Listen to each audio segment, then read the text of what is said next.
Pod. Rugby pod. Hello and welcome back to the Rugby Pod with myself, the Big Jim Hamilton. It sounds weird saying your own name. It really does. But do you call yourself the Big Jim Hamilton? Never done it before, but I thought I'd change it up. I don't know why I've done that. But anyway, Andrew James Goode, Daniel Bigger and producer Rob is here too. And the Quilter Nations Series is also here and underway. And it only gets bigger and better from here on in. The All Blacks and England are off the mark. South Africa and Scotland racked up big victories, while Ireland returned home from Chicago with a little bit to think about, a fair bit to think about. Red cards, records levelled, and peroxide blonde hair that I'm there for. So settle back, enjoy, and you know the drill by now. But if you don't, you need to subscribe on Spotify. This episode is presented by Ford and the new Ford Ranger plug-in hybrid, which has this really clever optional feature called Pro Power on board that basically means the truck itself is a power source. Out on site, off-grid, even at an event, you can literally plug straight into the Ranger and keep your gear running. The new Ford Ranger plug-in hybrid, more power. Just in case, order before the end of December and get a free home charger included. Search Ford Ranger plug-in hybrid or visit ford.co.uk for more information. Right, come on, lads. How was Chicago? Give it to us. No comment. Uncensored. We want it all, Jim. We can't have the truth. I'll be honest, we cannot have the truth, but because you cannot handle the truth is what I'm saying here. What I will say before Jim makes any apologies he's got to make to anyone, I was very proud of James Hamilton over the 2 days. Not only he lived up to his own hype around his admin, and he's going to get into the stories of his admin, his hotels, his flights, absolute shambles, but he also lived beyond his means in terms of a night out. Like he, for once, I can say this openly on the Rugby Pod, Jim Hamilton got into bed later than Andy Goode one night. Well, it wasn't even the night, it was the morning. But I was very proud of Jim. He outlasted me on one of the 2 nights and I did him on the other one. So we had a great time with Jim. Yeah, I shot the bullet and it hit the bullseye and went through a million targets on the way to oblivion. So really cool though, Biggs. And, you know, we've said before that there's heartbeats of rugby all over the world, but to be in New York to do a live show and in Chicago as well ahead of the Ireland All Blacks test match, it was amazing. Really, really cool. So a big thank you to everyone who came out and supported the show. See, I look at Rob wants to ask a question. Go on, Rob, you can ask a question. Stop saying thank you and talking about heartbeats. Why were you in a prison cell? Yeah, because my heart nearly stopped beating. That was why. Yeah, my admin was shocking. I have been sick as a dog for the last 2 days. My flight was cancelled on the way home, and that wasn't my admin, but the first 2 nights in New York was my admin. I basically booked a hotel, was looking forward to staying in a lovely establishment down the road from Goodey, who was in the Gansevoort Hotel. And, you know, you normally get a confirmation 2 days before or 3 days before or the day before. I'm trying to get my admin in order because I know I'll be tired when I get there and I have to check in at 9 o'clock. No confirmation of the hotel. So I ring them and they're like, I just want to confirm I've got a confirmation. Here's the number. They're like, but it's next year that you're booked in for. Booked it for 2026. They booked it for 2026. And then ended up booking a cheaper place than I would have hoped for, and I paid the price, is all I'm saying. Did you bring the picture back of the cats or not from the wall? I was hoping that was going to be behind you. No, but a replica's being made at the minute because it was like, look, you know what I mean? Biggs, I grew up on a council estate in Coventry, mate. I've stayed in some rough places in my time. And the smells of the streets of New York and the noise were enough to bring back more fear, and the fact that there weren't much sleep. It was an experience. It grounded me, is what I'm saying. It grounded me and it made me ill. I've been ill for 2 days. If it makes you feel any better, Jim, I booked the wrong year for my my flight with my wife when she was 6 months pregnant. We were going from Greece to Portugal on holiday. And I got to the counter and there was like, there's no record of your booking. Mrs. 6 months pregnant. I had to go back to the hotel. I couldn't face telling the hotel that we'd missed the flight. I'd booked the wrong date. So I just said the flight was cancelled and we stayed another night in the hotel. So was a difficult 24 hours. See, it's a men thing. It's a male thing. It's not a male thing. This is like, it's not a male thing, James. It's an admin thing. Mrs. Bigger does all of it. What were you, 6 hours in Chicago airport as well? I was absolutely fucked, lads. I don't even know. Yeah, I landed in Dublin. I don't even know what day, and I'm like a zombie walking around. And I was like, "Is this life on the road? Is this what it is?" But it is. I'm not going to complain because it was great, wasn't it, Andrew? A big shout out to a few people, haven't we, Goode? Yeah, we have. First and foremost, Rob Mahon from JR Mahon's over in Dublin, but it was his bars over the Pig and Whistle. Everyone that was there on Wednesday night in New York and all the staff, they were brilliant. And then over in Chicago at Recess, a brilliant place. I think we had about 500 people in Chicago, about 350 in New York, and it was an amazing time. So to Rob Mahon, he's a great bloke, and hopefully we'll do more in the future. Right, lads. England, 8 tests in a row, 4th in the world rugby rankings, on top of the world, smashed Australia. What we saying? Could have won by a few more. This is so English media. This is like the football team. That's it. Give them the World Cup now, you boys, isn't it? Huh? Couldn't be more predictable. He just said it so arrogantly as well. Like, just, there we go. Yeah, it was outside the test window for the players playing in the Prem or Regulation 9. No one knows what it is. But yeah, we did it. But fair play. I mean, lads, you could take over from here. Andrew, you were there. I don't know how you got to Allianz after what we went through at the weekend, but you were there. Mate, what was it like? Oh, well, I flew home, landed, went home to my house, said sorry and told the kids I love them, had a quick shower, then drove straight back to Allianz Stadium, and my eyeballs were hanging out my head, so I just got back on the Guinness gym.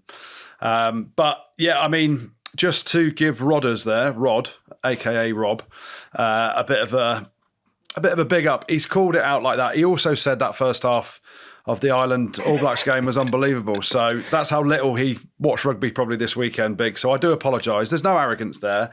It was a well-executed selection and game plan by Steve Borthwick. And you've got to tip the slipper to him. Like, he loaded the bench with 6 British and Irish Lions.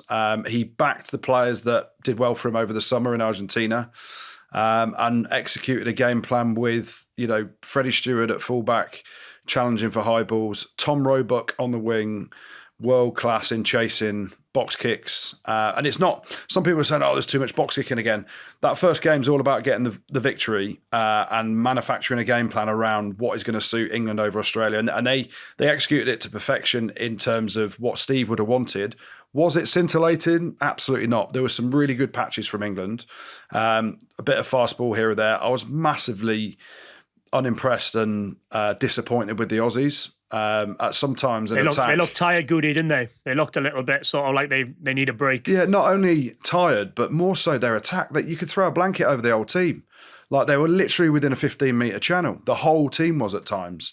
But England, you can only play what's in front of you. They defended willfully. They were smashing boys, but there was no deception from the Aussies to cause them any problems. And the difference really was Tom Roebuck's 2 interventions from chasing box kicks. One in the first half, he gets up above Suaalii, takes the ball high, offloads it inside to Underhill, who then feeds on to Ben Earl.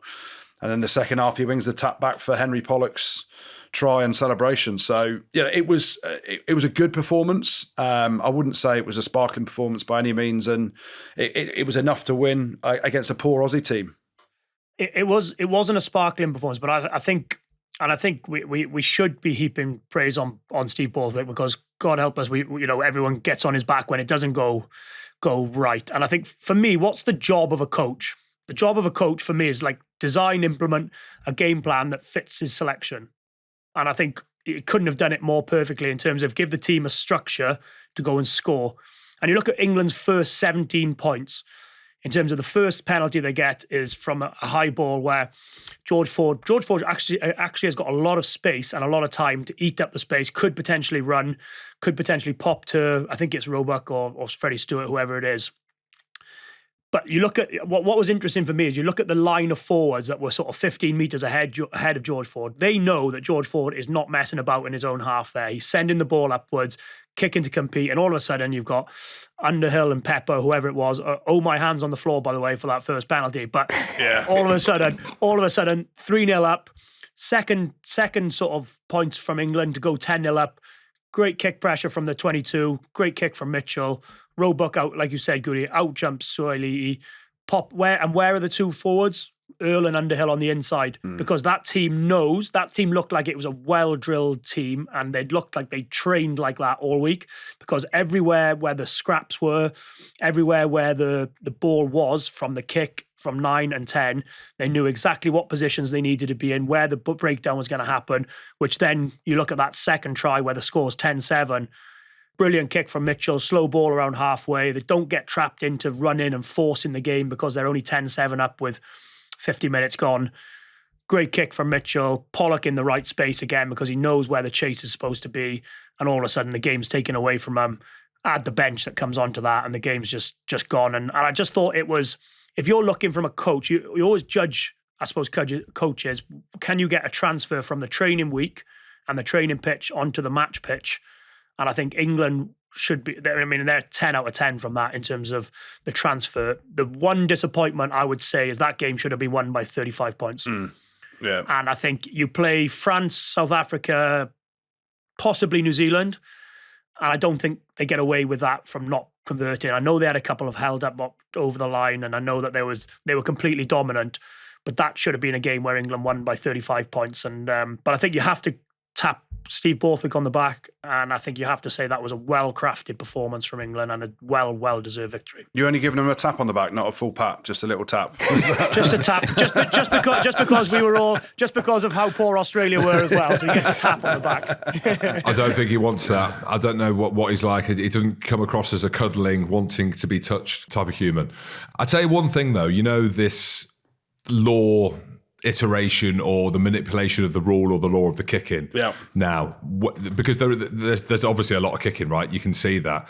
But what they've done by not having the escort anymore, and I think we've probably spoken about this before, but just for the listeners who maybe haven't picked it up, when you see the ball go in the air, the groans that used to, especially Allianz, especially, what was going on there where they were booing, now you're getting to see some of great athletes in full flow, right? What Tom Roebuck did to Joseph Suhaili, who we've said is probably the best in the business, is quite incredible, isn't it? Yeah. So there's kicking, and then there is kicking to compete, and then everything that comes off the back of it. And you saw Henry Pollock's skill, like you said there, Biggs, and like we've alluded to, when you've got the back rows in and around, we used to call them the crumbs back in the day, but that's, to be able to pick the ball up and to have that skill to be able to do that is incredibly difficult as well. So this new law that they've done, we don't well done to World Rugby very much, but I think this has been a great iteration to it for sure. He just keeps delivering Pollock as well, doesn't he? In terms of whether it's in a Saints shirt or an England shirt, and there'll be people clamoring for Pollock to start on Saturday against Fiji or start the All Blacks game. But for me, I just think the impact he can have at international level when the game is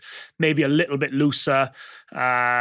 And just add some energy, even if you're down by sort of 5 to 10 points, the energy and enthusiasm he brings is just infectious to the whole group. And his peroxide blonde hair, Garnacho style blonde hair, which he self-claimed it in TNT's interview last Friday against Sarri, is just infectious around the group. Yeah, called it as well. I wouldn't be comparing yourself to Garnacho. He's fucking average, isn't he? But Henry Pollock's way better than him.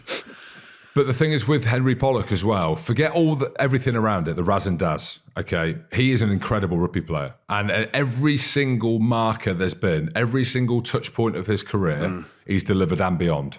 Like he has. So he's on the bench, he comes on, he's got the gum shield, he's looking at the camera, it's all a bit uncomfortable, it's a bit cheesy, because we've not seen it before. Do you know what I mean? All these things that are happening away from him being an incredible player, even where he gets tackled, right? And he's looking up at the screen before and then goes on to score. Like, we're not seeing this type of confidence, arrogance, showmanship, whatever you want to say.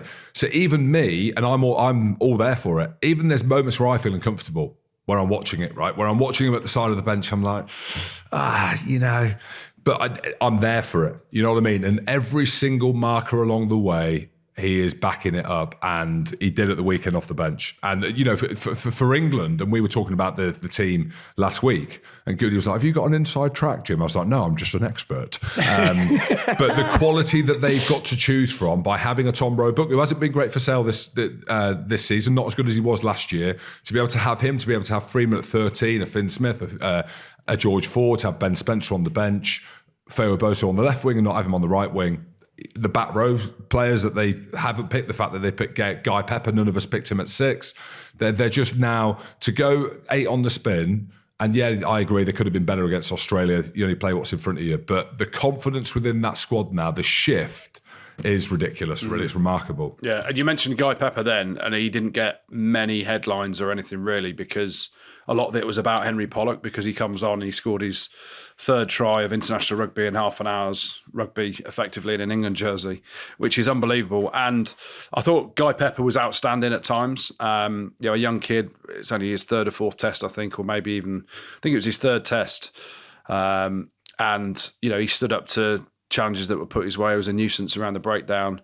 And he looked like he'd taken it like a duck to water a little bit. And in England, do you know what? It was just an efficient performance. The driving line out from outside the 22 could have got pulled up for not breaking away and a flying wedge towards the end, but everything went in our favour. And I go back to the start, Biggs, when you said, "Oh, my hand's on the floor for that first penalty."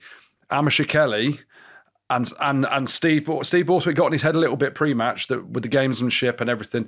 Amasha Kelly did England a solid. He was awful for the Aussies as a referee, but we got the rub of the green and everything went our way, which was great. Fraser McWright had 5 turnovers alone in the game. I know they weren't all penalties and things, and the next one was no one else got more than 1 in the game, sort of thing. So like. I have to say, I thought the Aussie back row actually was really good. One of the better areas in terms of the combination and the work at the breakdown. That will be a bit of a concern for England, especially with who they've got coming up in terms of Fiji, New Zealand, Argentina. 3 teams who absolutely sort of love transition periods. In terms of you look at the All Blacks in the last, we'll get on to talk about it, but you look at the All Blacks in the last 20 minutes, that's where they came alive in those transition periods against Ireland. So like that will be a bit of a concern for him moving forward, would it not? Yeah, a little bit. I mean, listen, sometimes you just got a worldie like Fraser McWright winning turnovers in the right place. Naturally, sometimes it happens.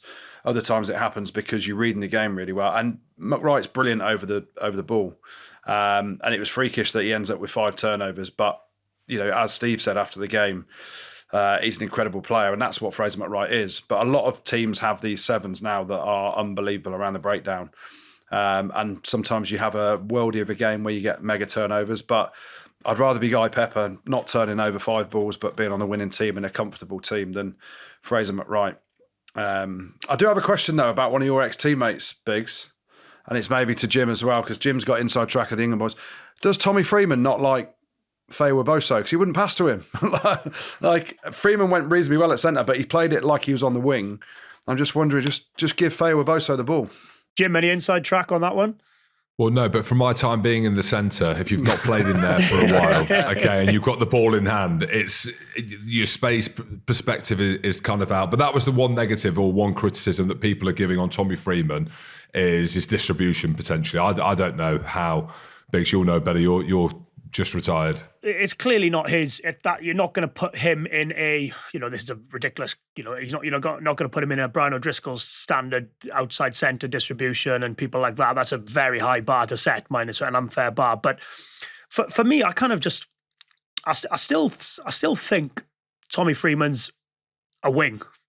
I'm not. I don't know what you guys think. Are England a better team with Tommy Freeman on the wing or at 13? And I suppose we'll know a little bit more at the end of the campaign if he gets a bit of a run in that 13 shirt. But it's interesting you mentioned that, because obviously Roebuck, to the outsiders, everyone would be looking at, well, Roebuck's the least experienced one. So if you're going to move Freeman back, you move him back instead of Roebuck. But he had the biggest impact out of him and Faye Weboso on the wings, didn't he? So Ollie Lawrence, obviously not involved, that was a bit of a surprise to a fair few of us. But I thought Freeman played really well. I mean, he made the second most metres for England with 80. Joint most carries, 12 with Ben Earl. So he had a big, impactful game. His just work on is, you played a lot on the wing where you just stick it under one arm and run as far as you can a lot of the time. Now at 13, you've got to make the break, but also look to see what other options there are as well. And he'll see that himself, and he'll work on it to get better this week.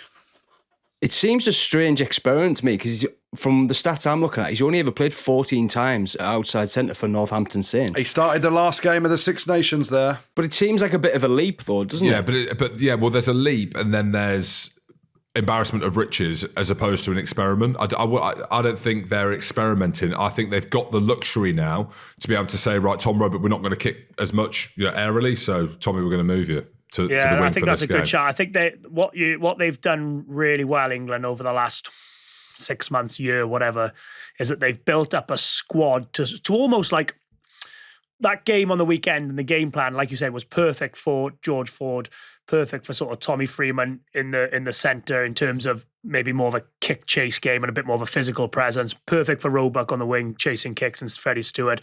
Maybe they like you said, maybe they play Argentina the last game of the series and they want to really try and stretch Argentina a bit more. So they get a Slade Lawrence in at 13 and they move it around and bring some other people in. So I think that just goes to show how strong a position England are in at the minute. But I still don't change the fact that I personally think Tommy Freeman is the best all-round wing in England. And I think Ollie Lawrence is the best all-round 13 in England. If you're just looking solely on positions, Ollie Lawrence is the best 13, Tommy Freeman's the best wing. They're in a position, because of the embarrassment of riches they've got, where they can swap and change if they need to. And like you said, this is Freeman's second start at 13 at international level. And let's not get away from it. When you start at 13 for Northampton against other teams in the Prem or even in Europe, you guys both know that it's nowhere near the same level in terms of where he's going to be challenged in all different areas. So he will get better and better. He's a world-class player, one of England's brightest shining lights at the minute.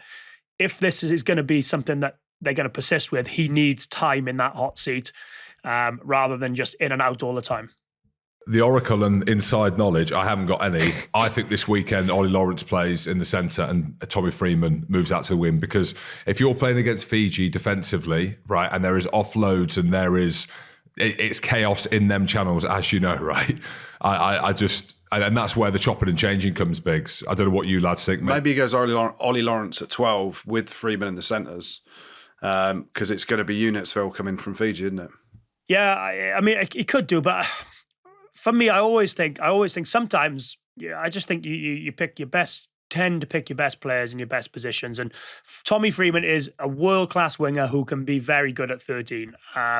So look, the game plan that was implemented on the weekend suited Tommy Freeman almost at 13, especially with how narrow the Aussies were in terms of didn't stress him too much in that space. But everyone knows Tommy Freeman is absolutely world-class. So it's just, Fiji will pose a very different challenge. Again, like you said, transition, turnovers, which they'll come alive. Physical battle, they'll probably challenge it a little bit more in that 12-13 channel than Australia did. And I suppose then it's like the All Blacks the following week are going to sort of mix and match how they play. And so, it's whether Steve decides that he's going to go, right, this campaign is we're implementing this game plan with this type of player, with this bench system, because of the world ranking situation. They want to just make sure they're absolutely nailed on and then mix things up a little bit moving forward when they've got a couple of years ahead of the World Cup. Yeah, I think a lot of people are making noise around this world ranking system and with the World Cup draw.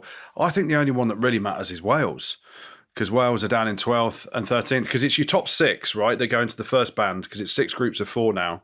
So you've got your top 6 that go into the band 1, and then 7 to 12 go in band 2. So unless you're outside that, you're going to get a 7 to 12 anyway. So England are going to finish in the top 6 because we've beaten Australia the weekend. There has to be something horrifically going wrong over the next 3 weeks for England not to be in that top 6. Do you think Ben Earl has answered those questions about England's 8 jersey? I do at the weekend, yeah. Jim, I know you know him very well. He's a power athlete, isn't he? And we keep talking about this in terms of, do you need a big tall guy now? It's about power, explosiveness, physicality, speed. And he showed it in abundance at the weekend, I thought. Yeah, against Australia. Apart from when Harry Potter held him up. Yeah, I mean, that was a bit of a fluke, to be honest. Hell of a tackle, but a little bit fluky. Jim, let me ask you a question. Can you play that back row against France, South Africa? No, you know the answer to the question. That's why you're asking it. and that's the thing. You're right, though, aren't you? Because you're right. The back row, all similar kind of size. They all look the same. again, I want to be proven wrong. So I got no issue. You know, I think Benno's a fantastic player, but they lack in just that. Look, we're going to come on to the game in a minute. And I know he only played a little bit and he came on early and he's coming back for injury, but you saw Caelan Doris, right, when he got into a bit of flow, just the kind of power just to get over the gain line. And I think when you're competing with the top 3 teams in the world, that is what you need. It's that consistency, isn't it, to get over. It's the split second at the it's the milliseconds at the breakdown that having a big 8 and getting on that front foot gives you them seconds. Like, you know better than me. Like, so I agree. Ben Earl is an absolute, like, every time he's questioned, he just produces brilliant performances, doesn't he? So no one's questioned. But it's probably more so in a game where you're going to get strangled a little bit by, if the game is tight, you know that France and South Africa are probably going to try to look for scrum penalties, maul penalties, and sort of try and squeeze you that way, where weight more sort of matters, doesn't it, in terms of those things? You know far more than us, Jim, but in terms of, it sounds old school, doesn't it? I know when you say weight, or if someone's heavier, or therefore it's like doesn't necessarily transfer, but at kind of that level of like mass, but it's more what you do with your weight, because Benno is powerful, he makes gain line, he's better in the kind of wider channels, he's better in open space. You saw that at the weekend. I'm just not sure, like that consistent, that Tom Willis style that we saw. I know it was only against Argentina in the summer, they weren't at their best, but yeah, I mean, that's what we're going to see, aren't we? Like, you saw the influence of the All Blacks, what they had in the line out, and guys like Wallace Atiti had in them tighter channels. I mean, that's the thing, but Benno is incredible. It's great to see him, because it took him for a while to get into the position that he's in now, which seems undroppable, right?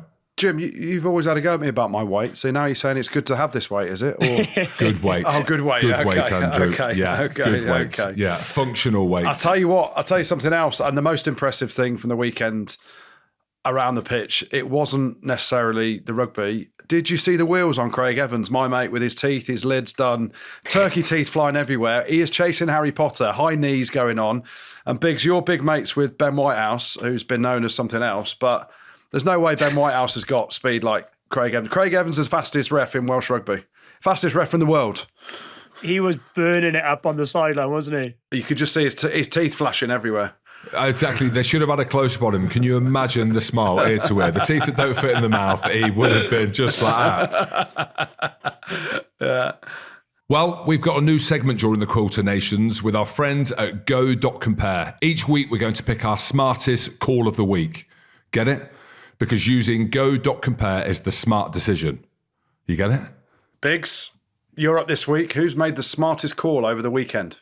Well, there was a few going on the weekend, but I have to say, and it's somebody who's going to get it is someone who gets a fair bit of stick from the media, from different bits and pieces, and I'm going to give it to Steve Borthwick for stacking the bench and going full bomb squad in terms of game was 10-7 when at 51 minutes he brings on Stewart, Cowan-Dickey, Genge, Pollock, Curry, and all of a sudden England go on to win 25-7. Pollock comes on, brilliant with his try from the box kick, and they just made a difference and took the game away from Australia. I thought it was a brilliant time to introduce the bench. I thought it was a brilliant decision, and the way that he set the team up, I just thought it was I have to say, not many times, but I think Steve Borthwick and his coaching crew deserve huge amounts of credit for how he set them up and who he picked and when he brought the group on. So Steve Borthwick and the England bench get my Go.compare smartest call of the week. And don't forget, you can make the smart call by visiting Go.compare today and see how much you could save on your insurance.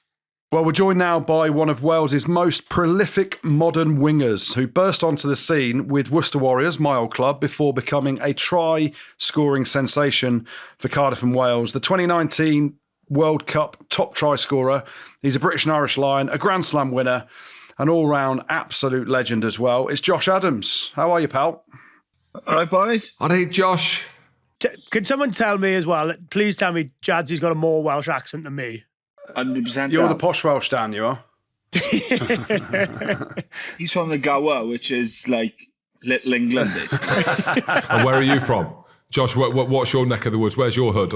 Llanelli. Proper Welsh. Fucking there you go. Proper Biggs, you shouldn't even ask the Welsh, question, proper. mate. What are you talking about? Jazzy, first, Josh, thanks for coming on, mate. Appreciate you're busy, and it's actually a day off for you today, so very much appreciated. Just give everyone a bit of a view of what the mood's like in camp, given everything that is going on in Welsh rugby currently. Yeah, Biggs, it's been really good. I think first thing we did as a group was address the situation. I think it's important that we sort of had a talk about it as a squad. We didn't want to let things linger on throughout the campaign and sort of put it to bed and try and focus our minds on the rugby, to be honest. And, Steve's been a breath of fresh air. Tans, and he's been excellent. The whole environment, mate, to be honest, it feels completely different. Like the small things, like where we have our meetings, where we do our prehab for sessions, everything feels completely new. And everyone's been really energetic with it all. So, so far, so good, mate. If I could just keep it on this little bit of negativity, because Big started with the question. From the outside looking in, mate, it looks like it has been utter chaos. Well, it has. It's not me guessing. It's been utter chaos. Like Big said you've been there in the good times. You've seen the glory. You felt the glory. And then literally it felt like a flick of a switch and everything has changed. How has it been as an incredible rugby player dealing with the politics that come with it whilst trying to maintain high performance? And I suppose the big one, right, is positivity, like with not just within the team, with your family, when you're in the shops, when you're speaking to your family, because it's tribal in Wales. It was tough, Jim. Like, to be honest, that period of 18 months where we was it 19 or 18 games without the win, it was really tough. I think everywhere we looked, it was negative talking, negative comments about either us as a team or the union in general. So you really couldn't escape it and see any positives through it. There's always positives, even in the darkest of periods, which we certainly went through. So that period was extremely difficult. And as much as you say it doesn't like eat away you, it definitely does, because, every question, every time you sat down, talked to somebody, was always, the union could be doing this better, or the team is struggling, there's no experience, it's very young, what the coach is like. And it was becoming really difficult to try and find the good in us, because there's so much of good in us. And I think with the fresh start that we've had now, I think Tans is a perfect bloke to navigate this young team forward. I think he's been a breath of fresh air. He's a Welsh lad himself, proud bloke from Tom Mawr. And I think his enthusiasm, for you who know him, his enthusiasm has been amazing for us, and it's been rubbing off on the young boys. Just going back to the conversation, you said you spoke about it in camp and put it to bed. What do you put to bed? Because actually no one really still knows what's going on with, there was originally 2 teams, then 3, and they're all sort of conversations with no direction. But how do you bookmark it and say, do you just say, we've got to park it now? What will happen in the future is going to happen, but then let's get on with playing rugby and trying to win games for Wales? Or because load of questions from different people, surely. Yeah. Well, yeah, of course it is. And I think with the announcement, it probably affects different boys differently as well. And that was important, because the lads in the room understand that they're sort of in a position of privilege where they're in the international setup. But it's all your friends that back in the region, close friends, whether they work on the commercial side of the club or whether they're players as well. This affects them as well. So it was a difficult one to chat about. I think it's an uncomfortable thing to talk about for some people, as you can imagine. But I think the way Steve spoke about it, addressed it early on, made it a lot easier for everybody to talk up. And it wasn't a long conversation. We weren't sat in a room for hours on end and chucking things back and forth. It was understanding that a decision has been made. There's still some uncertainty over what team and where. Of course it is. But it was understanding that a decision has been made.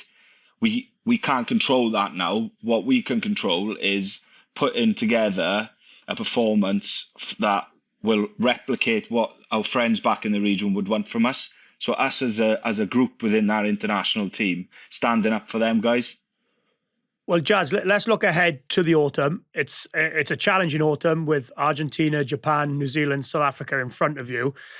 What are the team's targets, particularly given that the World Cup draw is in December, and you know where you guys are in terms of with 12th and 13th with Japan? What are the team's targets for this autumn? Well, I think something we've talked about pretty much from day one is showing identity of what we're about. I think we've probably lacked that in the past. It's sort of 2 years, 18 months. I don't think anybody's really been able to say this is what the Welsh team are. In previous years, you probably could have. And I think finding our identity where teams understand what we're about as a group is really important for us. As you know, that's not going to be game one. I think you'll see bits of that through game one. And as the autumn goes on, hopefully it'll be very clear to everybody what sort of team we want to become and what we want to be about. And then just the first game is set up really for us to start fast. And Argentina, how good have they been recently? Unbelievable. Beating the All Blacks, beating South Africa, beat the Lions. They've been unbelievable. So huge challenge for us first game. Last time we played them, Biggs, it was your last test match, wasn't it? Cheers, Jadzi. Appreciate that one. Yeah. So there's a little bit of hurt for the boys who were there in that one. I won't lie. So it's about starting well and try and show everybody what sort of team we want to be about. Are you blaming Biggs for that loss then, Josh? It was his last test, and obviously there's a lot of pain there still, and he's just waltzed off. That's why the past 18 months has been so difficult, because we've had Biggs to blame for years. I was going to say, normally it's my fault. And now Biggs is retired. We're sort of looking at each other thinking, right, who do we blame now? Jadzi, just for the record, I'm still more than happy to take the blame. I take the blame for lots of things anyway, mate. You'll be all right. Biggs, mate, you should know that your name's Dave now. He's a podcaster now. He's passing judgment. It's so much easier on this side, mate. No. We'll invite you in after. I just want to ask another question on Steve Tandy. How important is it for a Welsh voice now? Obviously, Warren Gatland did an incredible job, and then it didn't end well for him. Wayne Pivac came in, didn't end well for him. And there's been a bit of confusion about who's going to take the Welsh job. As a Welsh, I'm going to say like a rugby legend. I know he didn't play for Wales, but he played in Neath. He's got a Welsh accent. How important is someone like that to galvanise not just the players, but again, everything that lives around the heartbeat of Welsh rugby? Well, I think that was a really important point on who was the next appointment, really, was somebody who understood the demographic of Welsh rugby, because it's very complex and there's lots of things going on all the time. There's never a dull day, we say, in Welsh rugby. There's always something happening. So somebody who was close to the game in Wales, has got an affiliation with the game in Wales, and understands what it means as well. It means a lot to every nation, granted, but to play for Wales and be a Welshman, we're very proud people. And I think he gathers that pretty well, and he understands what it means to be a Welsh rugby player. So what he's brought so far has been excellent. And he's the type of lad, when he stands up and talks first thing in the morning team meeting, he's got everybody's eyes within a split second. And that's a good sign of a coach, when he's got the undivided attention of a room within seconds. One of the young lads that we've been speaking about on the pod over the past few weeks to start the season, your teammate Tom Bowen at Cardiff, he's been scoring tries for fun. I think he's got 5 now. And he's putting you to shame. Yeah. I don't mean to say it, he's putting you to shame, the little fella. Obviously, you're right there, mate. Yourself in the squad as well, and Lewis Rees-Summit being back, who I think's got a bit of a niggle at the minute. But how excited are you about this young crop of players? And is Tom Bowen one of the ones that stands out, or are there any other guys that you can really shed some light on that are going to be top quality operators further down the line as well? I think Tom's the one that's probably making the headlines at the minute, isn't he? He's the one that's having probably most of the airtime at the minute at Cardiff. He's exceptional with ball in hand. You've seen him. Have you seen the cartoon The Road Runner? Yeah. He's like him. Yeah. When he goes, he's gone, and his legs go quicker than his body allows him sometimes. But he's a great kid, learning a lot. He's only 19. I think he's still got the under-20s this year as well. Which is frightening, considering what he's doing in the ORC. Imagine him lighting up the 20 stuff. So he's still got loads of learning to go, definitely, but exceptional talent. As a young 12 coming through, Steph Emmanuel, he's played a little bit for us last season. I think he played 1 game in the first block URC. Not probably your biggest of men, but incredible rugby brain, reads the game exceptionally well. Quite like, do you know, like a Rory Hutchinson at at Northampton. Maybe not the biggest of blokes, but just rugby IQ, excellent distribution, punches above his weight. And he's someone I think we can get excited about the next couple of years. I've got to ask about Lewis Rees-Zammit, if I may, as well, Josh. Yeah, I know he's on the other wing. Friend of the show, great teeth, and he's come back. I don't know how fit he is actually. I don't know what he's been doing in camp. Amazing teeth. Yeah, amazing teeth. They're not his, but they're amazing teeth. But he and lid. Is that his lid though? That is his lid though, isn't it? They're not his teeth, but that's his lid. It's real. Yeah. Real. Just trying to bring him down to earth a little bit. But look, he is one of the game's stars. Henry Pollock, we've been chatting about him on the show, obviously. Adds a different kind of dynamic, that, doesn't it? I know you have the on-field stuff, but from a feel-good factor and everything around that, what's his impact been like coming back into the squad? Do you know what? It's like Jan being away. It's first day, cool as you like, as you'd imagine from Zam. It's like Jan being away, just picked up exactly where he left off. But it's great to have someone like him back because he brings a lot to us as a side as well. Obviously, the outside of rugby stuff, like he's a superstar of the game, isn't he? Like, and it's so important that we get these type of players in the game. That's something we lack is superstars, people in the bright lights. Like you've got Marcus, obviously, over in England, and I know Zam's pretty close with him. Henry Pollock now as well, and I think it's so important we have people like this in the game. And Zam certainly won. It's great to have someone like him in the team, X factor, and what he can bring to a side, you probably can't get anywhere else. Just like something or nothing. He could be quiet for 79 minutes, and the moment you need something, bang, he's scored for you, and that's someone you have to have in your team, and he's exactly that. But he's been class here. Jads, has he lost a little bit of confidence from his second spell in? I don't know do you remember his first day in camp when he first came in a few years ago? And when he was wrestling Bobby. Yeah, and then but you have to do like a 30 seconds about yourself. You have to stand up in front of the whole group, and it was just off the back of Northampton played Gloucester when he was at Gloucester, and he'd scored a hat-trick, 2 of which were absolute walk-ins, by the way. But he said basically got up literally first day of camp. You got to be there. And he got up in front of the whole group and was like, I've just been tearing up the Prem for the last 5 or 6 weeks. Just ask Dan Bigger on the weekend.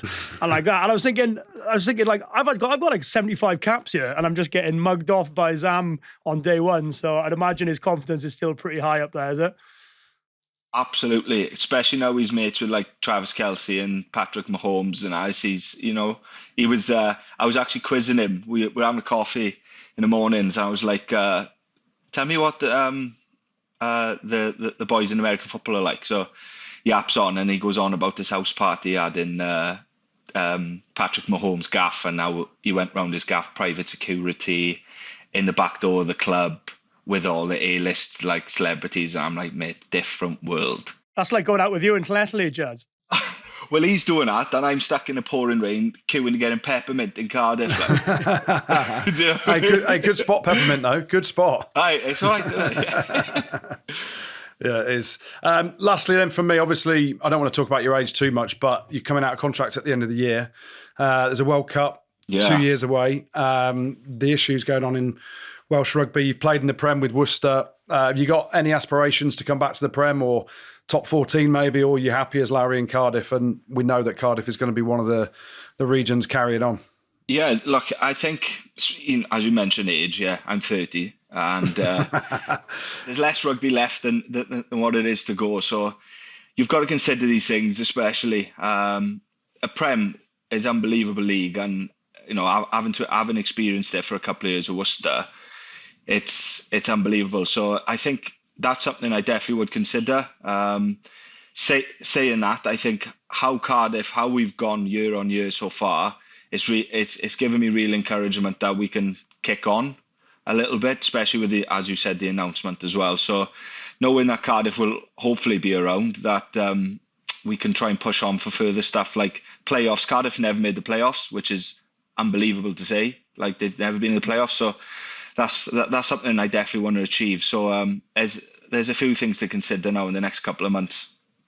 Another boy, Josh. Yeah, awesome, mate. Yeah, the great Josh Adams. Yeah, awesome to have you on the show, mate. Thanks, boys. Appreciate that. Good man, Jadsy. Catch you soon. Top man, Big Z. Top lad. Top lad. Always like Josh. What I loved about it the most was that he's trying to send Tom Bowen back down to the under-20s because he's coming through and scoring tries. Goody, I thought what you were going to say about you love the most was he was just slagging me off and trying to blame me for everything. Yeah, I will tell you something though, and the realisation was when they got Steve Tandy and they got Matt Sherratt in, it feels like they're as settled as they've been in years now. Right, it feels like now they're going to where, and also they've had the uncomfortable conversation. So before this series has started, they're like, look, in a couple of years' time, we're going to reduce it. 2 or 3 years' time, we're going to reduce it down to 3.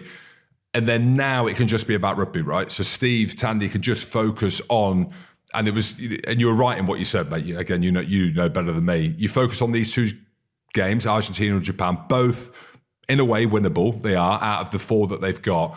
And then you just hope for the best in the other 2 and you have some kind of confidence. So, Biggs, I would say this is the best Welsh rugby has been in for a long time. Yeah, you look at, there's a bit of excitement, there's a bit of a novelty about it, isn't there? In terms of the crowd can potentially get behind the team in terms of, new coaches, sort of players picked on form. And it just feels like it's a little bit more positivity creeping in, and in terms of that. Now, the one thing I will say, like Steve's been brilliant so far, but it's a relatively easy job Steve's got currently in terms of before a ball's kicked in terms of before the games are kicked off. But Steve knows that he'll have to show some improvements and win some games to make sure that, that there's progression in the team as well. But I think he's made a really positive start to his, he couldn't have done much more, I don't think, in terms of changing things up a little bit, changing the weekly schedule, where they have the meetings, bringing some positivity in, some detail, etc.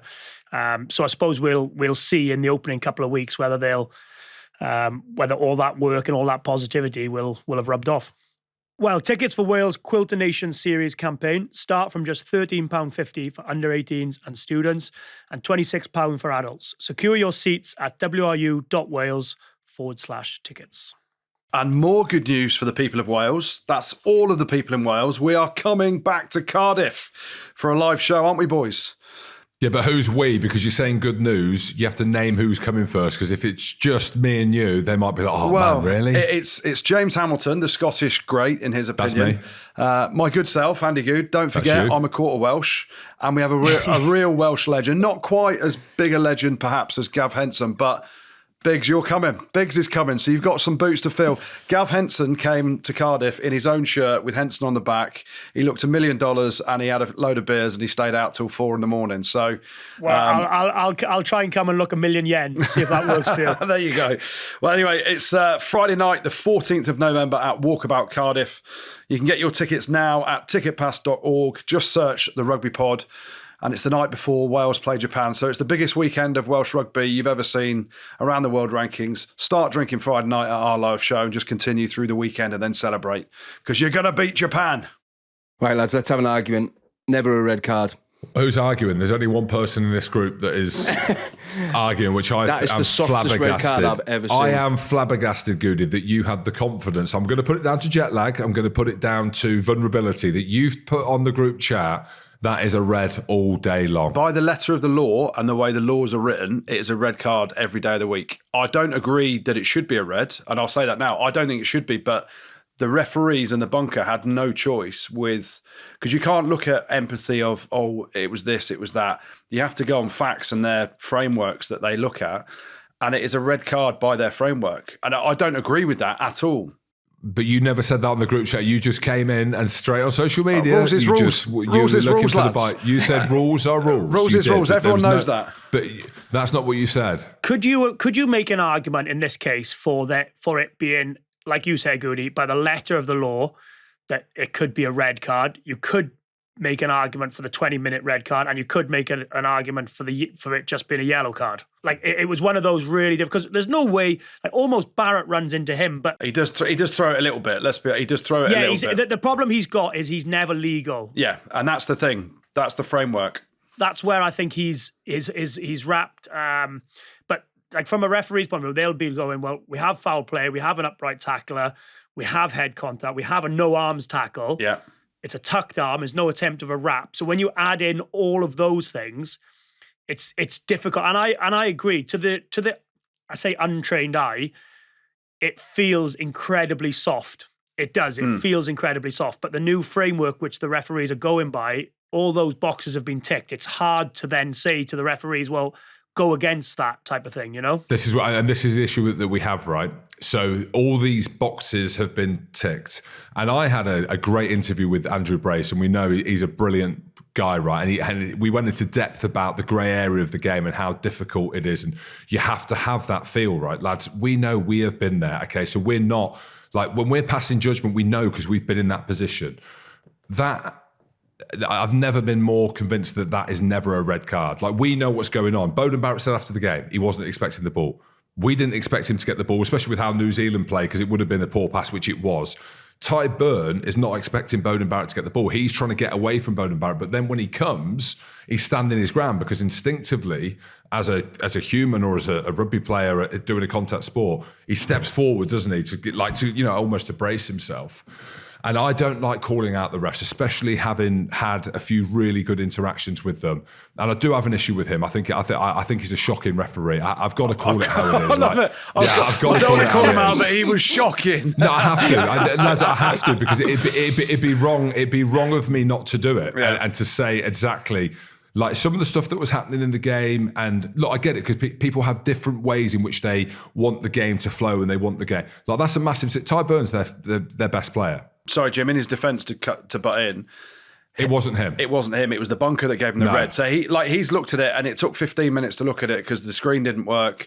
They have to go to a little iPad in a briefcase over by the side, and it was like comedy gold by the end of it, and an absolute shit show. But yes, it was a shit show. He said it meets the yellow card threshold, and the way the refs are told to do it is leave it to the bunker, which I don't agree with. Yeah. Like, and I spoke to a few refs over the weekend, and they want to be able to say, no, I'm in charge here. It's my decision on the field. But everyone, because of the World Rugby protocols around the framework and around what meets what, and I don't think people even knew there was a bunker, to be honest, to start off with. And then it was it was a shit show. Yeah. What would you have given, Jim? What would you, if you were in charge of that, to say, what would you have given?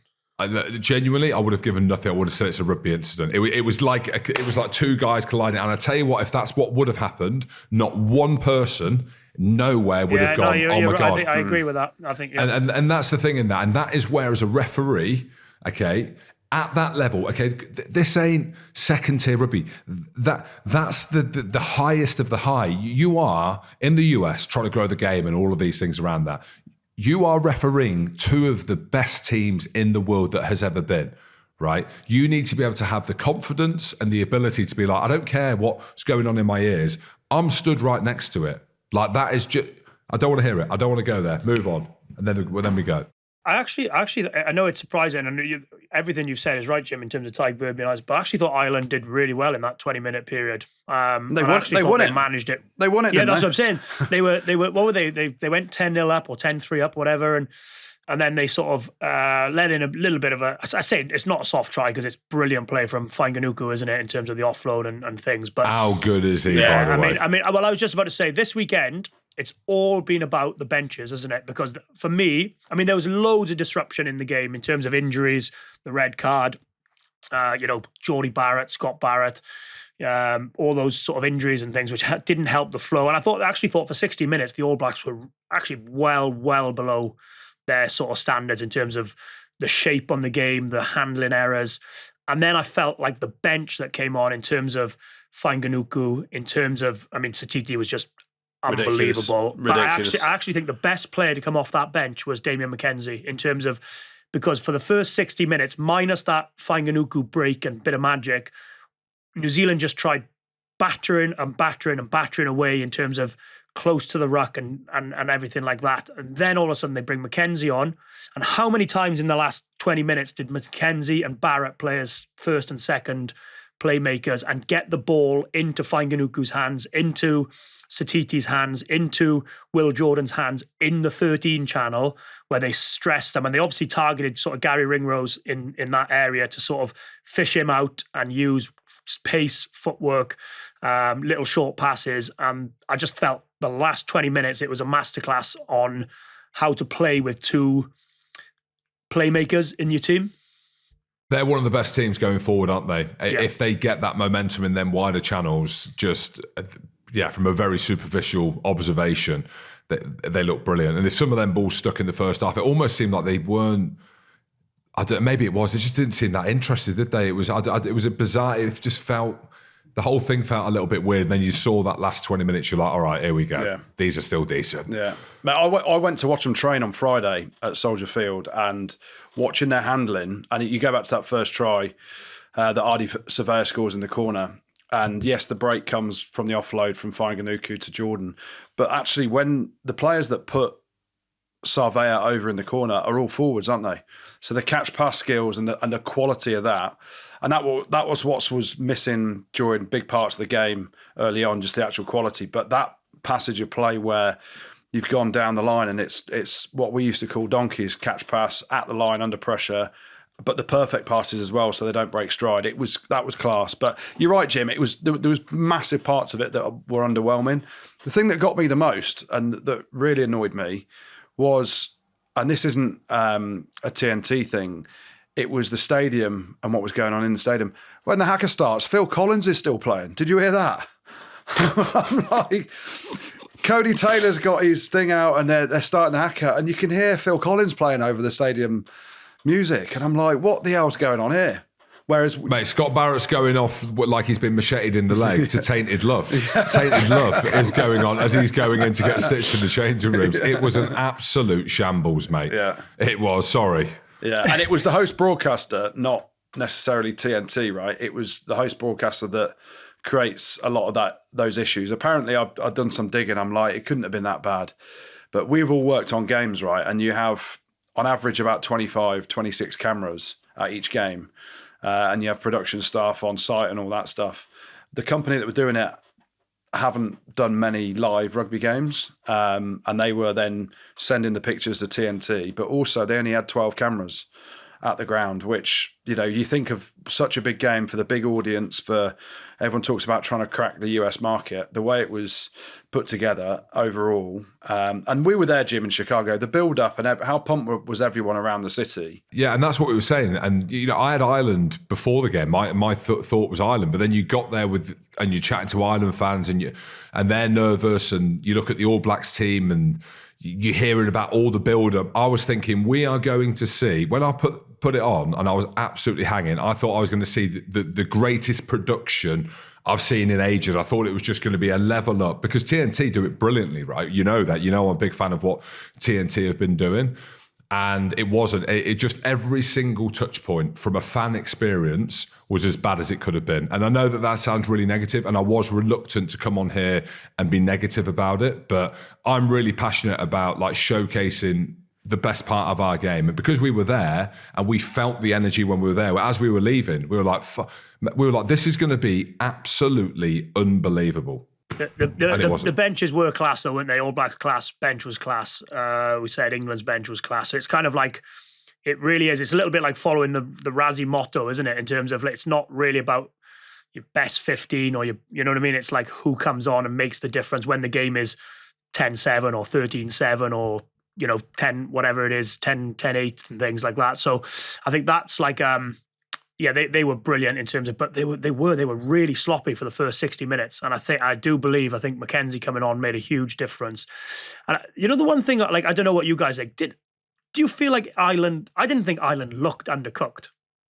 All the talk in the week, I didn't think they looked undercooked, because normally if you're undercooked, for me, that I've played in games at the start of an autumn campaign or the start of a Six Nations campaign with Wales, where we are well undercooked from playing at that level. And we were 30 points to 3 down against Ireland in Cardiff in one Six Nations. We were sort of 25 points down against Australia another autumn. And that's when you're undercooked, when you get blown away by the intensity and the physicality of international rugby. But Ireland actually sort of matched that, even with a 20-minute red card, and looked solid. It was the benches for me which kind of made a difference. I love Bundy Aki, but I thought Stuart McCluskey was having a really good game, and Bundy probably didn't come on and have the impact he would have wanted to have had. Same with sort of Beelum and at tight head. Same with McCarthy at tight head. When you're replacing Furlong and Porter, it's a hard task to obviously match that physicality and skill level. But I just felt like the two benches made a big difference, and Is that a fair summation? I didn't think Ireland looked undercooked.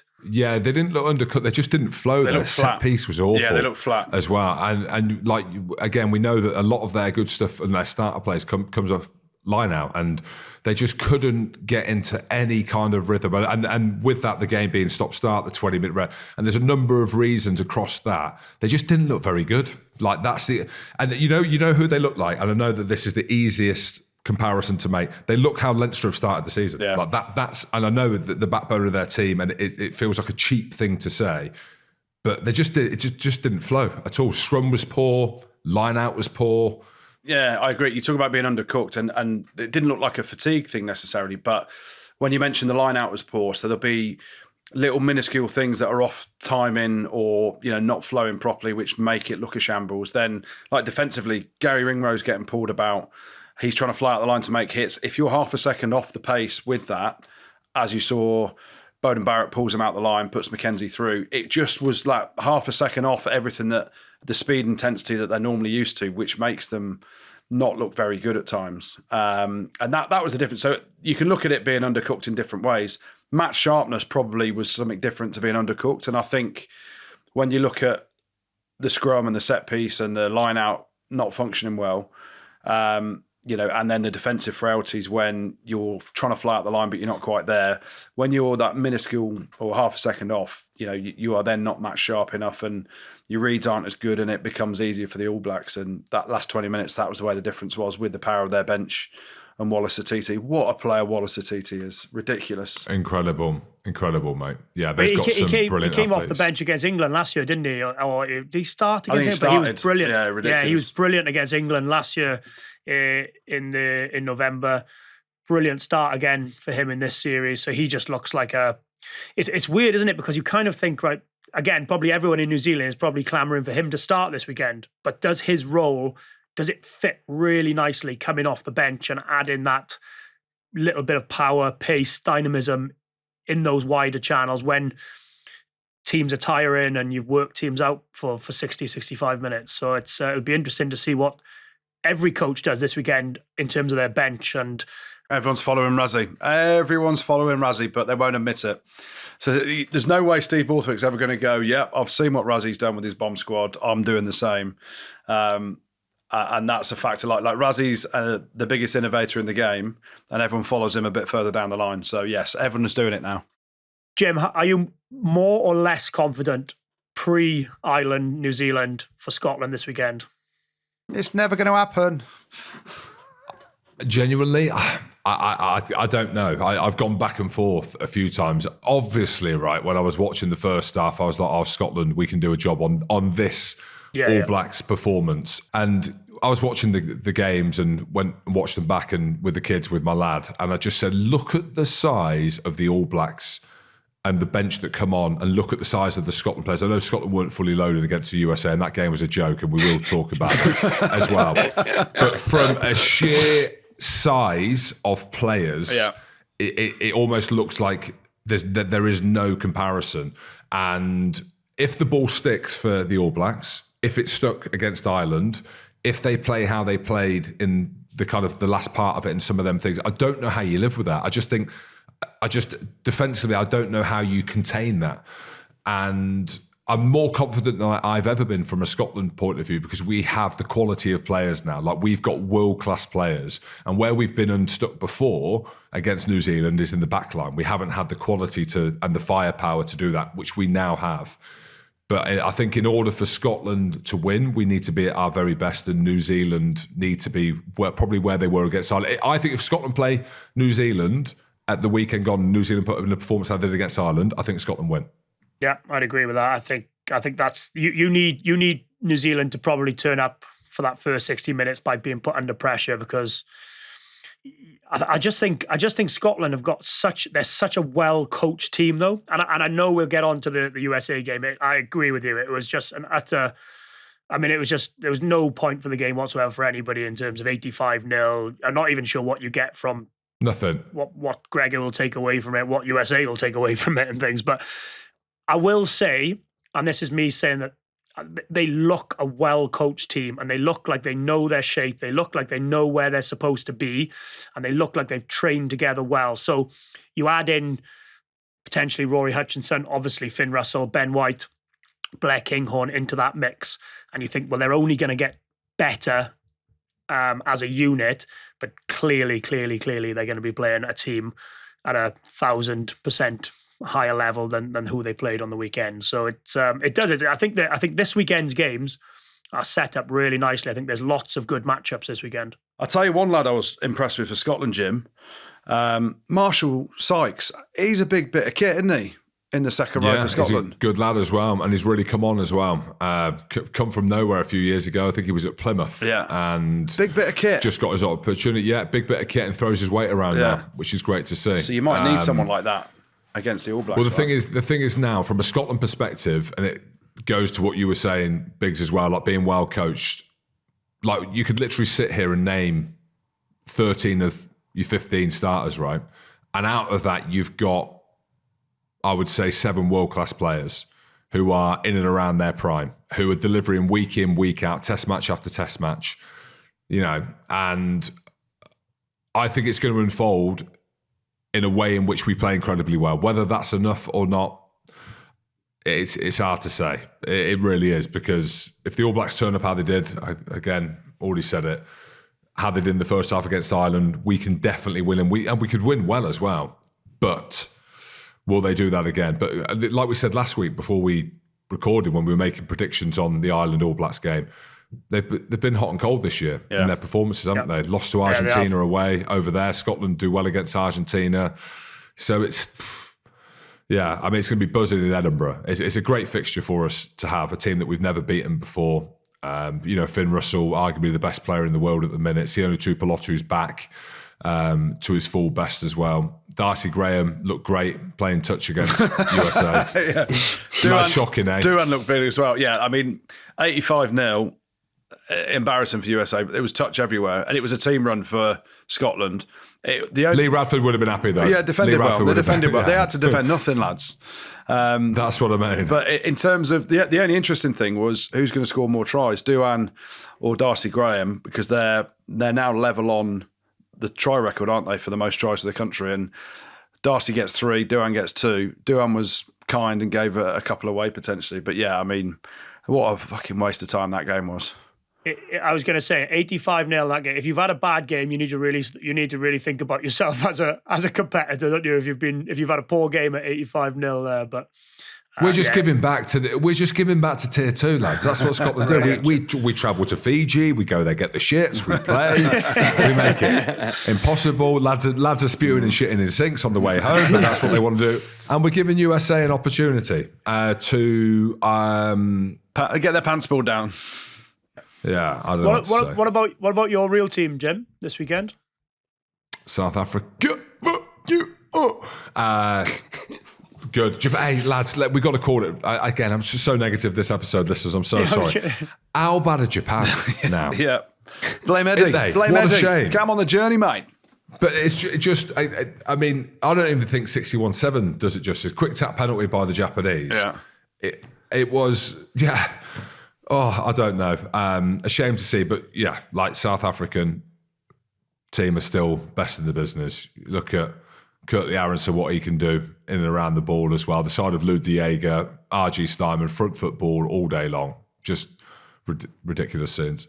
The biggest game of the Quilter Nations Series, I think, is this weekend in Paris between France and South Africa. So they've got to go there. Then they go to Dublin, Rome and Cardiff. So they've still got a lot of rugby to play. If there's another injury at Loosehead, is that a bit of a concern over the next couple of weekends where they go to Paris and Dublin? That's what they want, though, won't they? Do you know what I mean? If you're Rassie and you're thinking about the next World Cup, I reckon obviously you don't want Oxenchair to be injured, right? And it's a real shame to see that. But I think you want a bit of drama along the way over this series. I think you want a bit of hardship, because they just with how good they are, they just find it easy. That'd be a wicked game, actually. I forgot In the Shadows. All I'm thinking about is the All Blacks, lads. But you're right. Who do you think wins? France. Oh, Jim, you are not backing your South Africa. I just want to get. I want a bit of hardship for the boys. I want to just, For the boys. me and Rassi are just hoping for a bit of a loss, just to resharpen the tools and the mind, and just give us a bit of humility, because things are too easy for us at the minute. I think France are incredible. I think France are the team. They're the guys. Yeah. That over the next couple of years, I think they're the team. Right, Goody, hit us with some good, bad and ugly stuff. Sponsored by James. Yeah, Maul and Brawl. Orders are flying out the door. Are they? They're not out the door yet, but they're ready to go out the door. Yeah. So a big thank you to everyone. Yeah, maulandbrawl.com is flying. Thinking about doing some T-shirts, actually. Yeah, Do you like T-shirts, lads? Yeah, double XL. Yeah, Christmas Secret Santa. Tighten the arms. Secret Santa. Tighten the arms. Yeah, okay. Yeah, so maulandbrawl.com, shower gel and shampoo, also known as shampoing, dark honey and tobacco. Get your orders in before Christmas, okay? Christmas has come early. maulandbrawl.com. We're fully loaded, ready to go. And we've got next day delivery as well for you. Actually, I'm here all week. Yeah, get your orders in. Actually, they're going out Wednesday. That's the day. That's the distribution day. Beck doesn't know yet, but I'll let her know that it's a work day on Wednesday. But big thank you to everyone who has already put an order. On Wednesday, they will be delivered. There we go. Start off then in the Goode, in the top 14. Clermont won at Montpellier. It was an absolute belter, but we're giving them a shout out because it's no way victory. It doesn't happen often in the top 14. 0-0 at half time. How about that? And it ended up 9-7 to Clermont. So big win for them on the road. Bordeaux also won 28-26 at Cast. So they're the two away wins from the top 14 this weekend. What else was good? Scotland's demolition job of the USA, 85-0, their biggest ever win. And the try-scoring battle between Duhan van der Merwe and Darcy Graham carries on. Darcy got a hat-trick, so well done to him, and Duhan got 2. Big shout out to Liam McConnell as well. We should have mentioned that as well. He's running down the wing looking like a builder.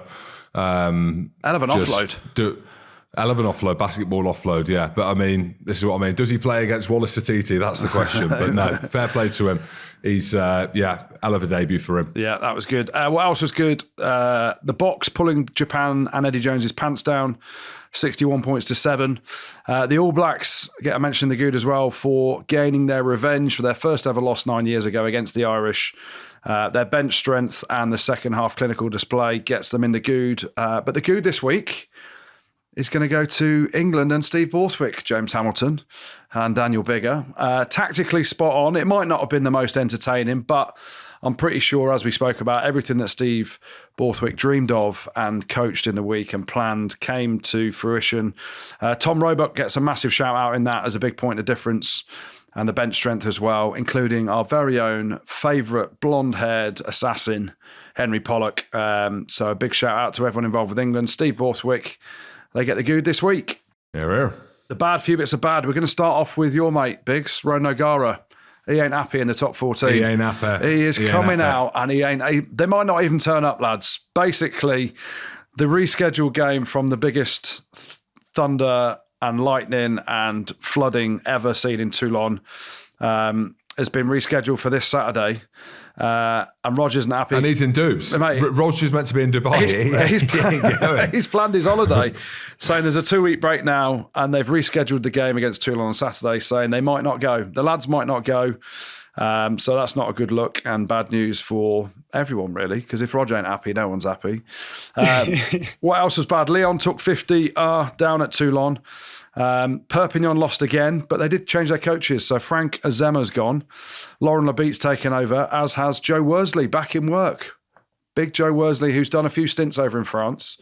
So he's gone in as defence coach over at Perpignan. So they lost again, played 9, lost 9, but they get a shout out in the bad. Only ways up. It can be. Japan get a shout out in the bad for taking 61 points against the Box.